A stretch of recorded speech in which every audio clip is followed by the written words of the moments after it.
অতিথি এবং আমার প্রাণপ্রিয় বক্তা, আজকের প্রধান বক্তা উপস্থিত, আমার অত্র এলাকার মুসল্লিগণ, আমার মুরব্বীগণ, সবাইকে জানাই আমার অন্তঃস্থল থেকে শুভেচ্ছা ও সালাম। আসসালামু আলাইকুম।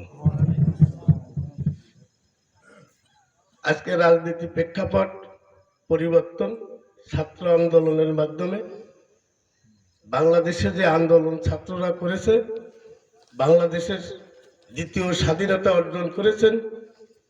এই স্বাধীনতার পূর্বে বাংলাদেশে আমরা যেথায় দেখেছি ওয়াজ মাহফিল, কোনো সময় তাফসির মাহফিল। বাংলাদেশে একটা শাসক বংশ, একটা শাসক গোষ্ঠী ছিল যারা তাফসির মাহফিলের মাইকের উপরে পা দিয়ে লাথি মেরেও ফেলে দিছে। এরকমের অনেক ইতিহাস আমরা নিজেরা দেখেছি, শুনেছি। বাংলাদেশের এই প্রেক্ষাপটে আমাদের বাগেরহাটে, আমরা বাগেরহাটের মানুষ, ধর্মপ্রিয় মানুষ,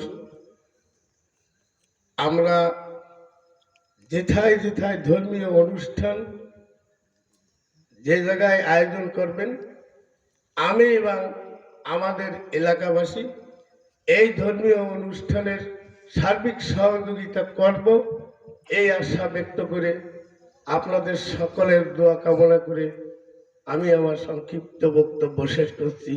আল্লাহ হাফেজ, সবাইকে ধন্যবাদ।